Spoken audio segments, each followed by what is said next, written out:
El enterramiento prematuro, por Edgar Allan Poe. Hay ciertos temas cuyo interés es de lo más absorbente, pero que son demasiado horribles en su integridad para la legítima finalidad de la obra de ficción. Deben evitar estos temas los simples novelistas si no quieren desagradar o causar repulsión. Solo pueden ser manejados adecuadamente cuando la severidad y la majestad de la verdad los santifica y sustenta. Nos estremecemos, por ejemplo, sintiendo la más intensa de las voluptuosidades dolorosas, con los relatos del paso de la Beresina, del terremoto de Lisboa, de la peste de Londres, de la matanza de la noche de San Bartolomé, o con la muerte por asfixia de los 123 prisioneros en la caverna negra de Calcuta. Pero en esos relatos es el hecho, la realidad, la historia, lo que nos excita. Como invenciones, lo consideraríamos con una simple aversión. He citado algunas de las más salientes y augustas calamidades registradas, pero en esos ejemplos es la extensión, no menos que el carácter de la catástrofe, lo que impresiona tan vivamente la imaginación. No necesito recordar al lector que en la larga y horripilante lista de las miserias humanas tendría yo que seleccionar muchos casos individuales más henchidos de sufrimientos esenciales que la mayor parte de esos desastres colectivos. La verdadera desgracia, el colmo de la calamidad, es personal y no general. Que las angustias postreras de la agonía sean soportadas por el hombre solo y nunca por el hombre en masa, es algo por lo que deben darse gracias a la misericordia de Dios. Ser enterrado vivo es indiscutiblemente la más terrorífica de las agonías que puede sufrir el hombre por el hecho de ser mortal. No puede negar ninguna persona reflexiva que resulte eso frecuente, muy frecuente. Los límites que separan la vida de la muerte son muy tenebrosos y vagos. ¿Quién puede decir dónde termina la una y dónde comienza la otra? Sabemos que hay enfermedades en las que sobreviene una total cesación de todas las funciones aparentes de la vitalidad, y en ellas no supone, sin embargo, esa cesación, sino una simple suspensión, debiendo llamarse así con propiedad. Es únicamente una pausa pasajera en el incomprensible mecanismo. Transcurre cierto tiempo, y un misterioso e invisible principio pone en movimiento los piñones y los engranajes mágicos. La cuerda de plata no estaba desatada para siempre, ni el vaso dorado irreparablemente roto, pero entretanto, ¿dónde estaba el alma? Aparte, empero, de la inevitable conclusión a priori de que tales causas deben producir tales efectos, y que al ocurrir tales casos bien conocidos de suspensión de la vida deben ocasionar por supuesto de cuando en cuando enterramientos prematuros. Aparte de esta consideración, tenemos el testimonio directo de experiencias médicas y ordinarias que prueban cómo tienen lugar en la actualidad un gran número de esos enterramientos. Puedo referir enseguida, si es necesario, 100 ejemplos de esos perfectamente comprobados. Hay uno de un carácter muy notable, y cuyas circunstancias pueden estar aún frescas en la memoria de algunos de mis lectores, acaecido no hace mucho tiempo en la cercana ciudad de Baltimore, donde ocasionó una agitación penosa, intensa y propagada con amplitud. La esposa de uno de los más respetables ciudadanos, abogado eminente y miembro del Congreso, fue atacada por una repentina e inexplicable enfermedad que desconcertó por completo la pericia de sus médicos. Después de grandes sufrimientos, falleció, o se supuso que había fallecido. Nadie en verdad sospechó o tuvo motivos para sospechar que no hubiese ya muerto todavía. Presentaba todas las apariencias habituales de la muerte. La cara mostraba el contorno contraído y hundido acostumbrado. Los labios tenían la palidez marmórea usual. Los ojos carecían de brillo. Había desaparecido todo calor. El pulso estaba paralizado. Durante 3 días dejaron el cuerpo sin enterrar. Adquirió éste una rigidez pétrea. En resumen, se apresuró el funeral a causa del rápido progreso de lo que se suponía ser la descomposición. La señora fue depositada en el panteón de familia, que durante 3 años consecutivos nadie visitó. Al expirar este plazo, fue abierto para acoger un sarcófago, pero ¡ay! Cuán espantosa impresión esperaba al marido, quien vino en persona a abrir la puerta. Al tirar de la hoja de aquella puerta, algo vestido de blanco cayó en sus brazos. Era el esqueleto de su mujer en su sudario intacto. Una minuciosa investigación probó de modo evidente que había ella vuelto a la vida en los 2 días siguientes al del enterramiento y que en su lucha dentro del ataúd había caído con éste sobre el suelo, donde se había roto, lo cual le permitió escapar. Encontraron vacía una lámpara que dejaron por casualidad llena de aceite en el sepulcro y pudo haberse agotado por evaporación. Sobre el escalón más alto de los que bajaban hacia la cámara mortuoria había una ancha madera de féretro, con la cual al parecer se había ella esforzado por atraer la atención, golpeando sobre la puerta de hierro. Mientras estaba ocupada en eso se desmayaría pronto, o posiblemente murió, invadida por el terror, y cuando iba a desplomarse, su sudario se enganchó en algún saliente férreo del interior. Así permaneció, y así se descompuso en pie. En el año 1810 ocurrió en Francia un caso de inhumación acompañado de circunstancias que constituyen una garantía de esa afirmación, de que la verdad es más extraña que la ficción. La heroína de la historia fue una tal Mademoiselle Victorine Lafourcade, una joven de ilustre familia, dueña de una fortuna y de una gran belleza personal. Entre sus numerosos cortejadores se contaba Julien Bossuet, un pobre littérateur o periodista de París. Su talento y su general afabilidad le recomendaban a la atención de la heredera, por quien parecía él sentir un sincero enamoramiento, pero su orgullo de cuna la decidió a rechazarle y a casarse con Monsieur Renellet, un banquero y diplomático de cierta valía. Después de casados, no obstante, aquel caballero la fue apartando de él y llegó quizá a maltratarla. Tras de unos dolorosos años de convivencia murió ella, o al menos su estado se parecía de tal modo a la muerte que engañó a cuantos la vieron. Fue enterrada no en una cripta, sino en una tumba ordinaria en el cementerio de su pueblo natal. Lleno de desesperación e inflamado aún por el recuerdo de su profundo sentimiento, el enamorado abandonó la capital, marchando a la alejada provincia en que estaba situado aquel pueblo, con el romántico propósito de desenterrar el cadáver para adueñarse de sus espléndidas trenzas. Se encaminó a la tumba. A medianoche desenterró el ataúd, lo abrió y en el momento de ir a despojarla del cabello se interrumpió al ver que se abrían los ojos de su amada. En efecto, la joven había sido enterrada viva. No la había abandonado por completo la vitalidad, y las caricias de su adorador la sacaron del letargo que había sido confundido con la muerte. La llevó frenético a su morada del pueblo, empleó ciertos poderosos revulsivos que le sugirieron sus grandes conocimientos médicos. Al fin revivió ella. Reconoció entonces a su Salvador y permaneció junto a él hasta que poco a poco, por grados, recobró totalmente la salud. Su corazón de mujer no era de diamante, y aquella suprema lección de amor bastó para ablandarlo. Se lo concedió a Bossuet. Lejos de volver con su marido, ocultó su resurrección y huyó a América con su amante. 20 años después volvieron los dos a Francia, persuadidos de que el tiempo había modificado lo suficiente la fisonomía de la dama para que sus amigos no pudieran reconocerla. Aun así, se equivocó, pues en el primer encuentro, Monsieur Renel reconoció y reclamó a su esposa. Se resistió ella a semejante demanda y el fallo del tribunal la confirmó en su resistencia, decidiendo que la singularidad de las circunstancias y el largo número de años transcurridos habían hecho prescribir no sólo por equidad, sino legalmente, la autoridad del marido. La revista de cirugía de Leipzig, una publicación de alta autoridad y mérito, y que debería ser traducida y reeditada por algún editor estadounidense, recoge en uno de sus últimos números un suceso muy impresionante de esas mismas características. Un oficial de artillería, hombre de estatura gigantesca y de salud robusta, fue despedido de la silla por un caballo de poca doma y sufrió una grave herida en la cabeza que le dejó insensible de repente. El cráneo estaba ligeramente fracturado, pero no se temía un inmediato peligro. Efectuaron la trepanación con todo éxito. El herido fue sangrado y se emplearon otros medios ordinarios para reanimarle.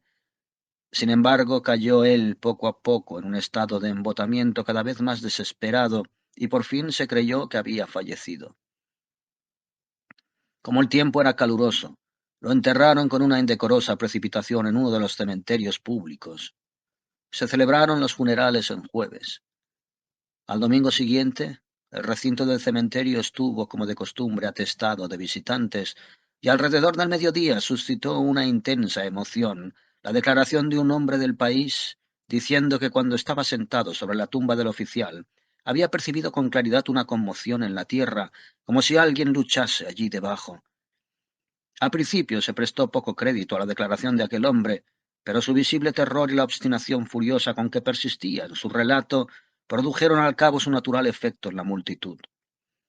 Fueron traídos a toda prisa unos azadones y la tumba, de una profundidad vergonzosamente pequeña, fue vaciada en unos minutos, dejando enseguida aparecer la cabeza de su ocupante.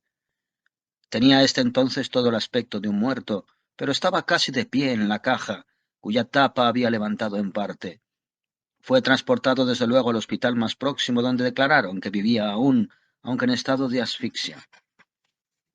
Algunas horas después volvió a la vida, y con palabras entrecortadas refirió su agonía en el fondo de la tumba. Según su relato, aparece evidente que antes de caer en la insensibilidad tuvo, mientras le enterraban, que permanecer consciente de que vivía más de una hora. Habían llenado con descuido la tumba de una tierra que resultó ser sumamente permeable, gracias a lo cual pudo infiltrarse por ella un poco de aire. Oyó pasos sobre su cabeza y se esforzó por hacerse oír a su vez.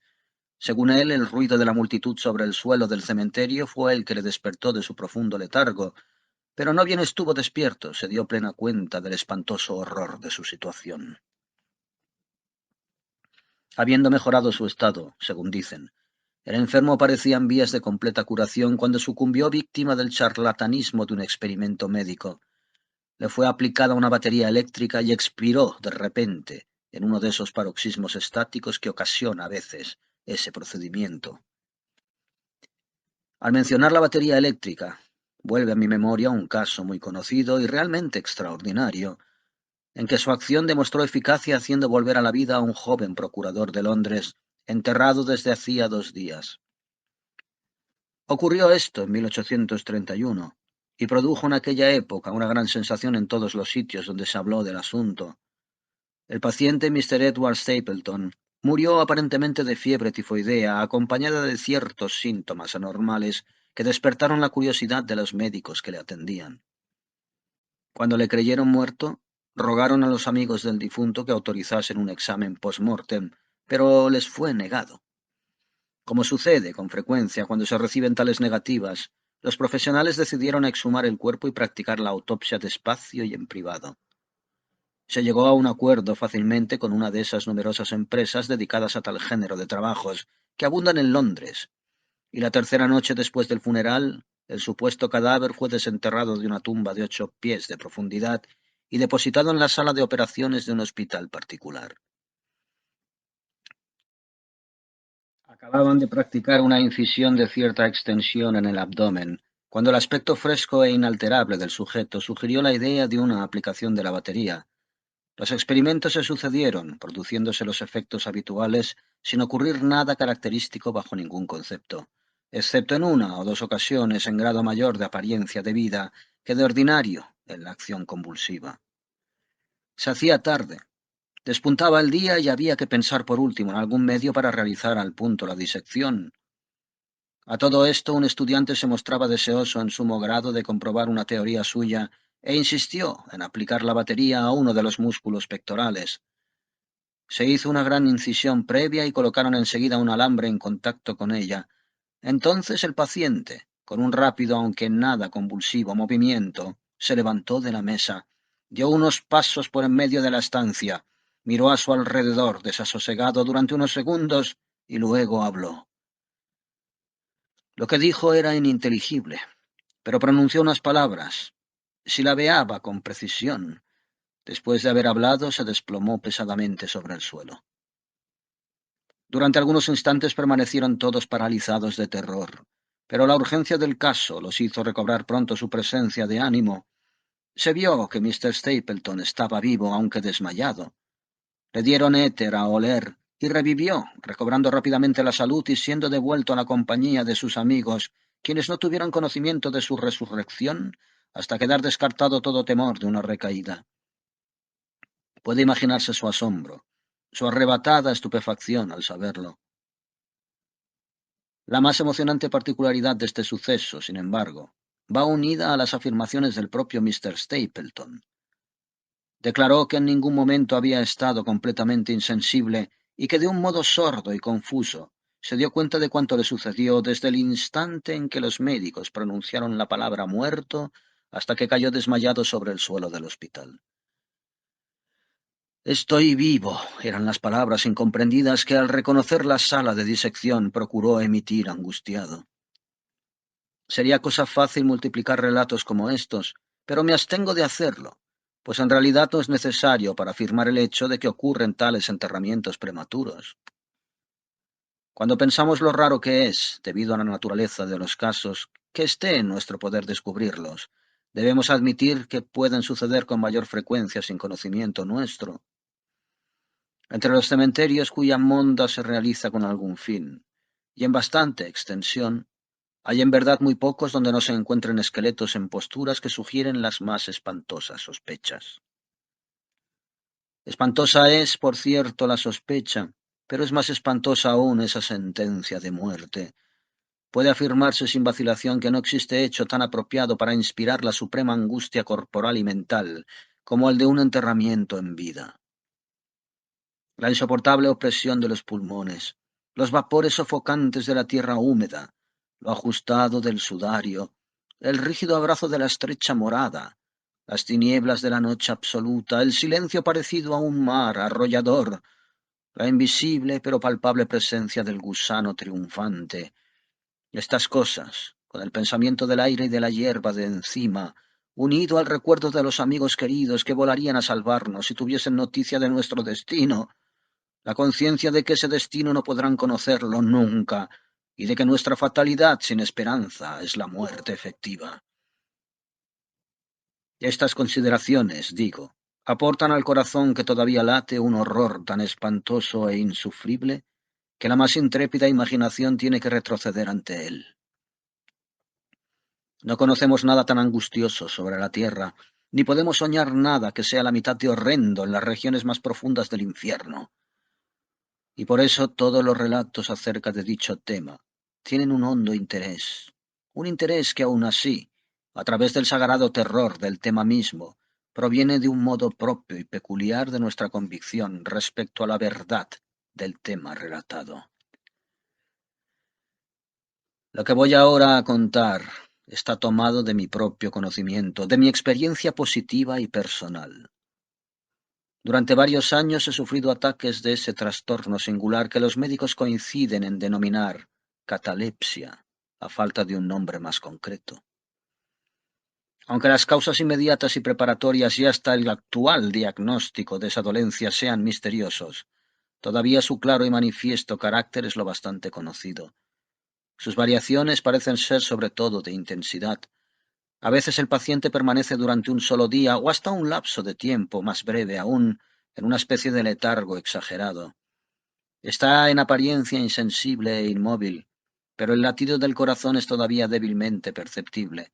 Quedan vestigios de calor, un leve color perdura en el centro de las mejillas, y la leve aplicación de un espejo sobre los labios puede revelarnos un funcionamiento embotado, desigual y vacilante de los pulmones.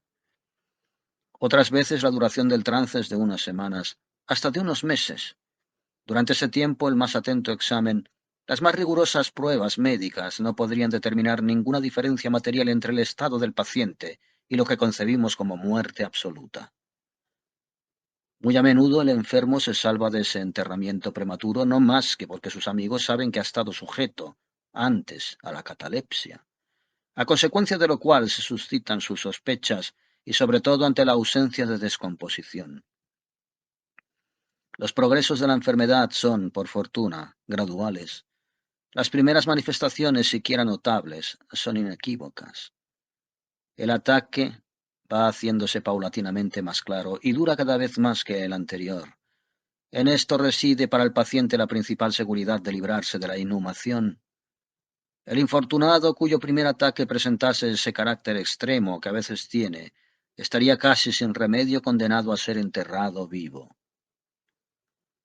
Mi propio caso no se diferencia en ningún detalle importante de los mencionados en las obras de medicina. En ocasiones, sin ninguna causa aparente, me sumía poco a poco en un estado de semidesmayo o de semisíncope, y permanecía en ese estado sin dolor, sin poder moverme, o para hablar con exactitud, sin poder pensar, pero con una embotada y letárgica conciencia de la vida y de la presencia de los que rodeaban mi lecho, hasta que al hacer crisis la enfermedad, recobraba de repente mi sensibilidad perfecta. Otras veces la dolencia me tocaba rápida e impetuosamente. Me daba un vértigo, me sentía entumecido, helado, privado de conocimiento, y me desplomaba acto seguido. Entonces, durante semanas todo era vacío, tiniebla, silencio, y la nada se convertía en el universo. El aniquilamiento total no podía ser mayor.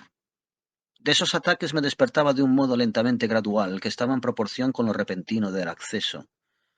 Ni más ni menos que despunta el alba para el mendigo sin amigos ni hogar, errante por las calles en la larga desolación de una noche invernal, con la misma lentitud y el mismo cansancio. Con idéntico júbilo volvía a mí la luz del alma.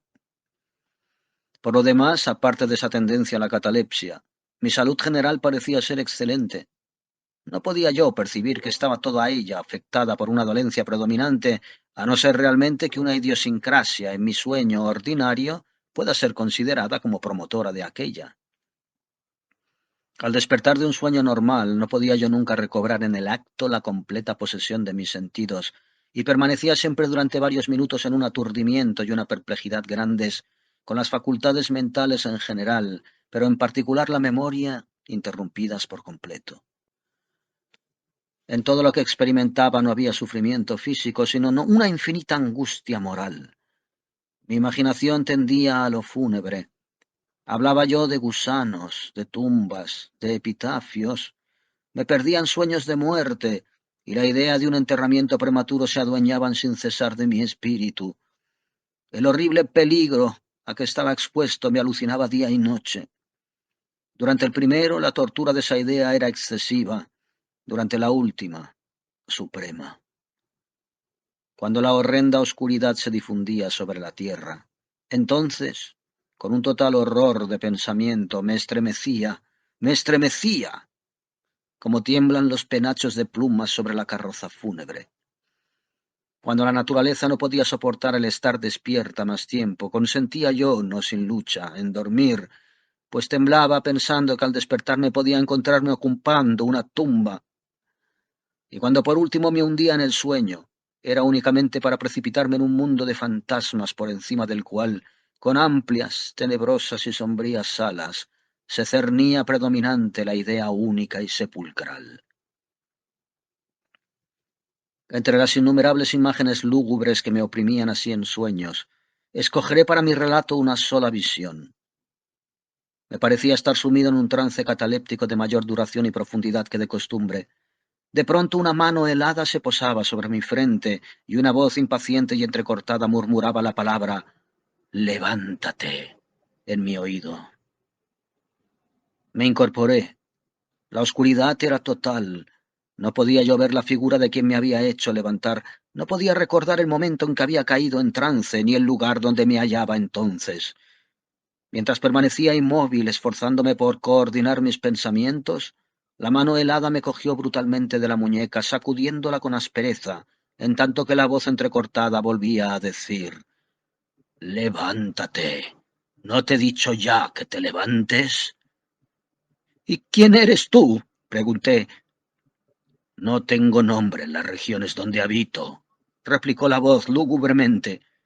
«Fui mortal, pero ahora soy un demonio. Fui inexorable, pero ahora soy compasivo. Debes de sentir cómo tiemblo. Mis dientes castañetean cuando hablo y sin embargo no es por el frío de la noche interminable. Pero este horror es insufrible. ¿Cómo puedes tú dormir tranquilamente? El grito de esas infinitas angustias me impide reposar.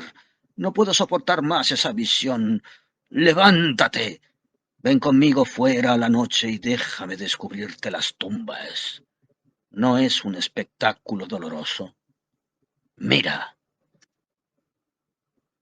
Miré, y la figura invisible que me hacía aún de la muñeca hacía que se abriesen las tumbas de toda la humanidad, y de cada una de ellas emanaba la débil irradiación fosforescente de la podredumbre, de tal modo que pude sondear los más recónditos escondrijos, y he aquí que vislumbré los cuerpos enterrados en su sombrío y solemne sueño con el gusano.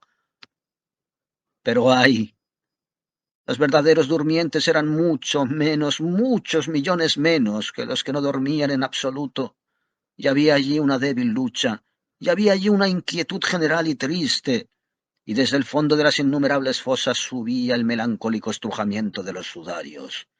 Y entre los que parecían reposar tranquilamente vi que un gran número de ellos había cambiado, más o menos, de la rígida e incómoda postura que tenían al ser enterrados.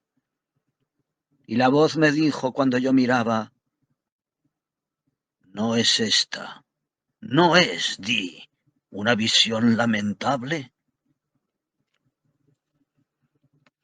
Pero antes de que pudiese yo encontrar palabras que contestar, la figura cesó de aferrar mi muñeca, la luz fosforescente se extinguió y las tumbas se cerraron con violencia repentina, mientras de ellas se elevaba un tumulto de gritos desesperados diciendo de nuevo: «No es, oh Dios mío, no es una visión lamentable». Fantasías como estas, presentándose por la noche, extendían su terrorífica influencia hasta mis horas de vigilia. Mis nervios llegaron a estar de todo punto trastornados, y era yo presa de un horror perpetuo. Vacilaba en montar a caballo, en pasear o en realizar un ejercicio cualquiera que me obligase a salir de casa.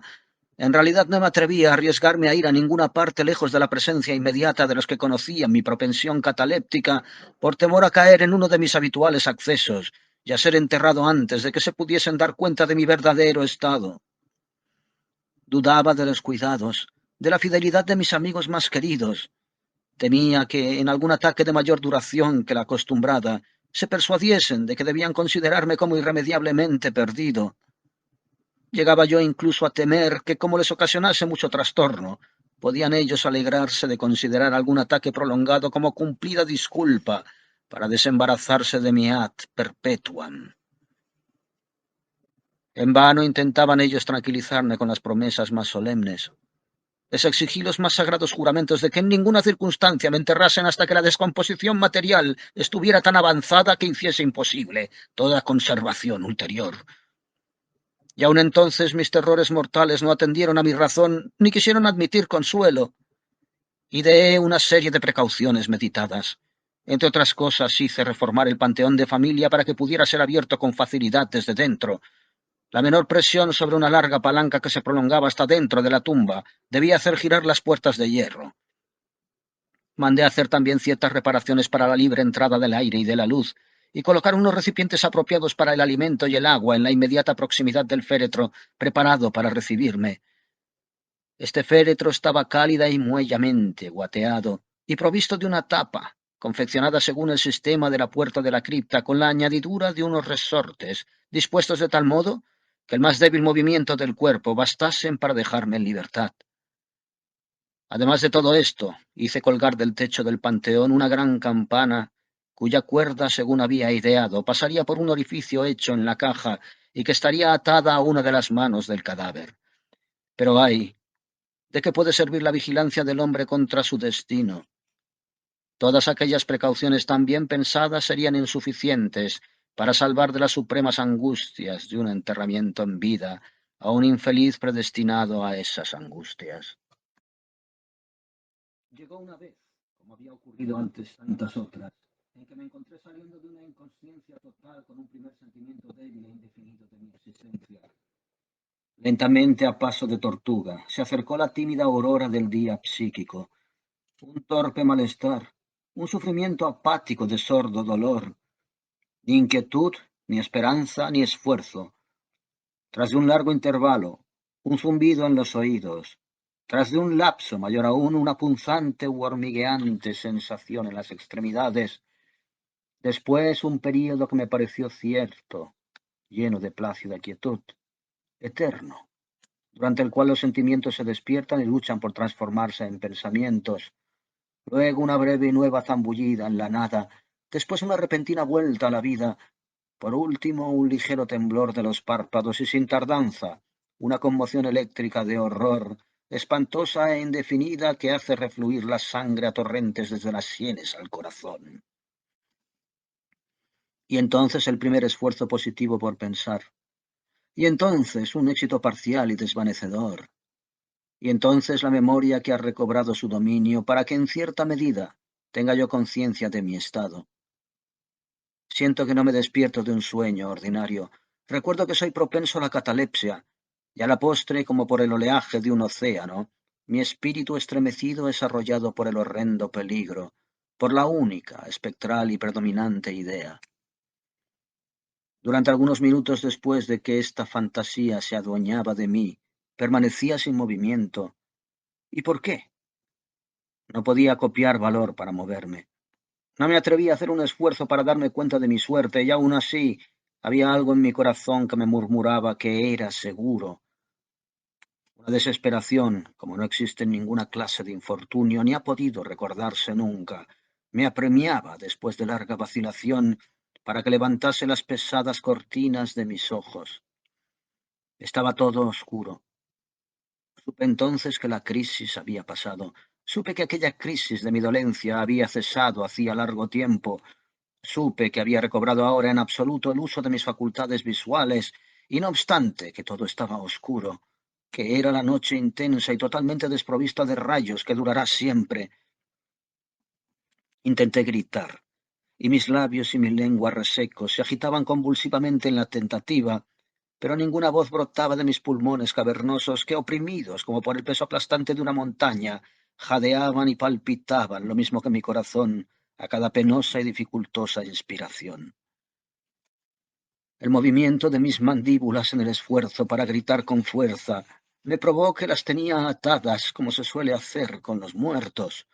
Sentí también que estaba tendido sobre alguna materia dura y que mis costados estaban asimismo fuertemente comprimidos por algo semejante. Hasta entonces no me había arriesgado aún a mover mis miembros, pero ahora alcé con violencia mis brazos estirados a lo largo de mi cuerpo, con las muñecas cruzadas. Chocaron contra un sólido obstáculo de madera que se extendía por encima de mi persona a solo unas 6 pulgadas de mi cara. Ya no podía dudar por más tiempo de que reposaba dentro de un ataúd para la eternidad. Y a la sazón, en medio de mis infinitas miserias, se me apareció el querubín Esperanza al pensar en mis preocupaciones. Me retorcí e hice esfuerzos espasmódicos para abrir la tapa. No se movió.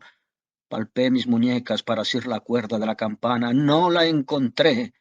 Y luego voló el consuelo sin retorno, y una desesperación más cruel aún reinó triunfante, pues noté la falta del guateado que preparaba yo tan cuidadosamente, y además llegó de repente hasta mi nariz el fuerte olor peculiar de la tierra húmeda. La conclusión era irresistible. Yo no estaba dentro de la cripta. Debía de haber caído en trance cataléptico fuera de mi casa, entre extraños. No podía recordar cuándo ni cómo, y éstos me habían enterrado como a un perro, clavándome en un ataúd vulgar y metiéndome hondo, hondo para siempre en una tumba ordinaria y común. Cuando esta convicción espantosa irrumpió así en la cámara más recóndita de mi alma, me esforcé de nuevo por gritar, y en ese segundo esfuerzo tuve éxito. Un largo, salvaje y continuo grito, o más bien un aullido de agonía, resonó a través de los reinos de la noche subterránea. —¿Hola? —¡Hola! ¿Qué es esto? —dijo una voz áspera en respuesta. —¿Qué diablos pasa ahora? —dijo una segunda voz. —Sal de ahí —dijo una tercera. —¿Qué quiere usted significar con unos alaridos de ese estilo, que parecen los de una gata en enero? —dijo una cuarta voz. Y en este momento fui agarrado y sacudido sin consideraciones durante varios minutos por una cuadrilla de individuos de aspecto muy ordinario. No me despertaron de mi sueño, pues estaba bien despierto cuando grité, pero me hicieron recobrar la posesión completa de mi memoria. Esta aventura sucedió cerca de Richmond, en Virginia, acompañado de un amigo. Había yo caminado durante una excursión de caza algunas millas a lo largo de las orillas del río James. Se acercaba la noche y fuimos sorprendidos por una tormenta. El camarote de una pequeña chalupa anclada en la corriente y que estaba cargada de mantillo nos proporcionó el único refugio aprovechable. Nos acomodamos lo mejor que pudimos y pasamos la noche a bordo. Dormí en una de las dos únicas literas del barco, y las literas de una chalupa de 60 o 70 toneladas no necesitan descripción. La que yo ocupaba carecía de ropa de cama, tenía una anchura máxima de 18 pulgadas, y había exactamente la misma distancia entre su fondo y la cubierta encima de mi cabeza. Luché con las mayores dificultades para comprimirme allí dentro, a pesar de lo cual me dormí a pierna suelta, y mi visión entera, pues no era aquello un sueño ni una pesadilla, surge con naturalidad de las circunstancias de mi postura, de la predisposición habitual de mi pensamiento y de la dificultad a que he aludido, de concentrar mis sentidos y sobre todo de recobrar mi memoria a largo rato, después de despertar del sueño. Los hombres que me sacudieron formaban la tripulación de aquella chalupa, con algunos otros trabajadores contratados para la descarga. Del propio cargamento venía aquel olor a tierra húmeda. El vendaje alrededor de las mandíbulas era un pañuelo de seda que me había yo atado alrededor de la cabeza a falta de mi acostumbrado gorro de dormir. Sin embargo, las torturas sufridas eran indudables y completamente iguales, salvo en su duración, a las del enterramiento auténtico. Fueron espantosas, de un horror inconcebible, pero Dios actúa por medio del diablo, pues en su exceso provocaron una inevitable reacción de mi espíritu. Mi alma se tonificó, adquirió temple. Me marché fuera del país, hice vigorosos ejercicios, respiré al aire libre del cielo, pensé en temas diferentes que el de la muerte, dejé a un lado mis obras de medicina, no me quemé las cejas sobre el libro de Wuhan, no releí las noches de meditación ni esos libros pavorosos sobre los cementerios, ni más historias amedrentadoras como estas. Desde esa memorable noche deseché mis preocupaciones sepulcrales y con ellas desaparecieron mis trastornos catalépticos, de los que habían sido aquellas menos las consecuencias que la causa. Hay momentos en que hasta para la serena mirada de la razón, el mundo de nuestra triste humanidad puede parecer un infierno. Pero la imaginación del hombre no es caratis para explorar con impunidad sus cavernas.